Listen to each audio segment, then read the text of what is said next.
Good evening.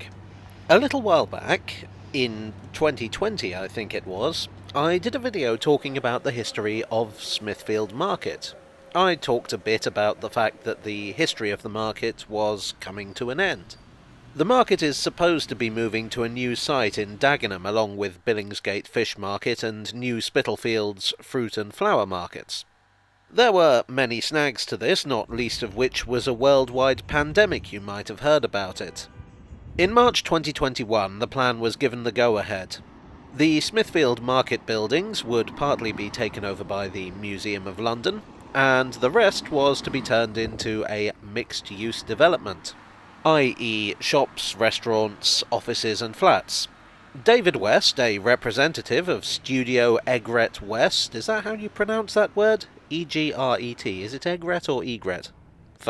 Studio Egret or Egret West, the company behind the redevelopment, stated that they would be creating a place for meeting and making, growing and exchanging, exposition and entertainment. Does anyone else find the vague language developers use really frustrating? Well, anyway. After 1,000 years, the meat trade is to leave this site. The plan was backed by the Corporation of London. Originally, the market was set to close in 2020, but that has been delayed. But according to the Financial Times last week, there's been an interesting development. Or rather, not. You see, the museum was not only set to take over the currently abandoned General Market building, but also the poultry market.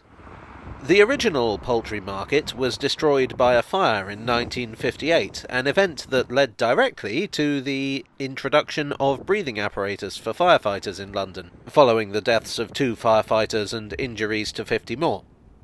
That has nothing to do with the subject of this video, I just thought it was interesting. The current building opened in 1963 and is Grade 2 listed. The problem here is that the traders do not like the terms that they have been offered to move out of poultry market, and unfortunately for those who want them out, the law is on the traders' side. The market has a royal charter which can only be revoked by primary legislation. In other words, the traders can't be evicted without an Act of Parliament. The Corporation of London has applied for such an act, but in the meantime the poultry traders have them by the giblets. It's a very interesting situation that, in a sense, highlights the difference between the old city and the new. Royal charters aren't really something you expect to have to mess around with now, and indeed it seems to have taken the corporation by surprise somewhat that such a thing would be invoked. I'm not clear exactly what the ultimate goal of this is. Aside from the Financial Times, no one else seems to have reported on this story. Do the traders want to stay in place, or are they playing hardball, for better terms, on the move? Certainly the market is very, very old, and many of the traders there today have been there for years.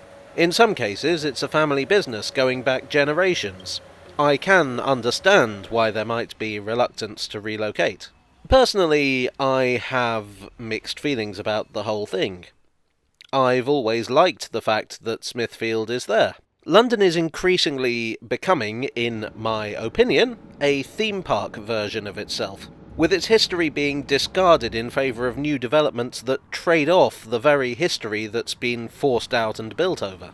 I rather like the fact that there's something so incongruous as a wholesale meat market in one of the most desirable areas of the city. I do feel that if the market must move, there are worse things you could do with it than put the Museum of London there.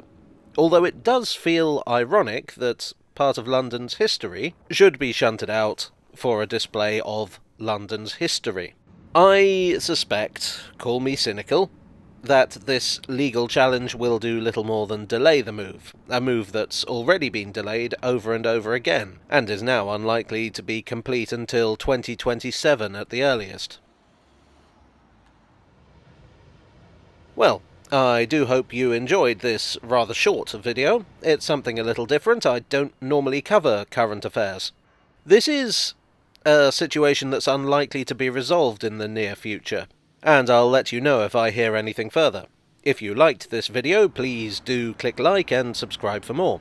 I'd like to thank my donors on Ko-fi and Patreon for their generous support. You are the royal charter to my meat market. And I'll see you all again very soon. Cheerio.